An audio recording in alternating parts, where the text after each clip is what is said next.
અરવિંદ ભુવાજીએ નામ લીધા વિના જ ગેનીબેન ઠાકોરને ખુલ્લો પડકાર ફેંકીને ચેતવણી આપી. ભુવાજીએ કહ્યું કે હું કાળુ હીરાની 32ની મેલડી ધૂણું છું.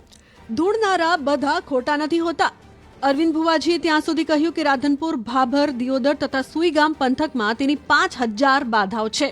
સાથે જ પડકાર ફેંક્યો કે તમારા ડોક્ટર અને નેતાઓને લાવીને 5 મિનિટ માટે કોઈ દુઃખ દૂર કરી આપો.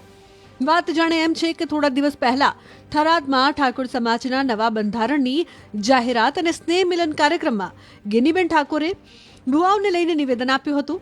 ગેનીબેન ઠાકોરે સમાજને અપીલ કરી હતી કે ખોટા ભુવાઓની ચુંગાલમાં ફસાઈને પરિવાર બરબાદ ન કરશો. આ જ વાતથી ભુવાજીને લાગી આવ્યું અને ચીમકી આપી કે હવે પછી આવી વાત કરશો તો નામ જોગ બોલીશ. પછી આ ભુવાનું ને એનું જો ને એ કટોળ બારું છે, પણ મહેરબાની કરીને કોઈ ભુવામાં ફસાતા નહીં. તમારું જે કર્મ છે એનું એ જ અગત્યનું છે.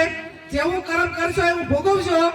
અને એવા તમને બ્રહ્મ ઘાલશે કે તમને આર્થિક બરબાદ કરશે, સામાજિક બરબાદ કરશે, કુટુંબમાં બરબાદી લાવશે અને એવી વેમ ઘાલશે તો આખો પરિવાર વેરવિખેર કરશે.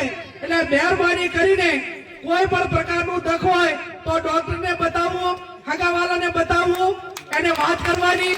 કોઈ પણ હકામાં હોય તો વાત કરવાની. 5 જણા મિત્રોને કહેવાનું, પણ ચાહે અંધશ્રદ્ધામાં આવવાનું ને. અને ભોપા જો આખા તેનું બધું મટાડી દેતા હોય તો હું કેશોદી આ સાહેબ બે તમે કોઈ ભોપાની બાધા રાખો અને અમે તમારે અહીંયા કોઈ પણ કામ ના કરો અને ચૂંટણીમાં ફોર્મ ભરા દીધા તો ભોપો હાથ તો અમે ભોપા લઈને બેહી રહ્યા ને ભાઈ. તો સવારે 5 વાગે ઉઠીને રાતે વગાતા સુધી માથામાં શેર ઝૂંડ લઈને ફરવાનું કોઈ કારણ ખરું? તો બધા ભોપો દીતાડી દે. એટલે ચાહે ભોપાની વાતરી જે ભોપા હોય માફ કરે નકર પેલા આપણે ના ડરે ભાગ. બરાબર? એટલે આ માત્ર ભ્રમો છે, માત્ર કમાણી અને સાધન છે, ટોકા રસ્તા છે.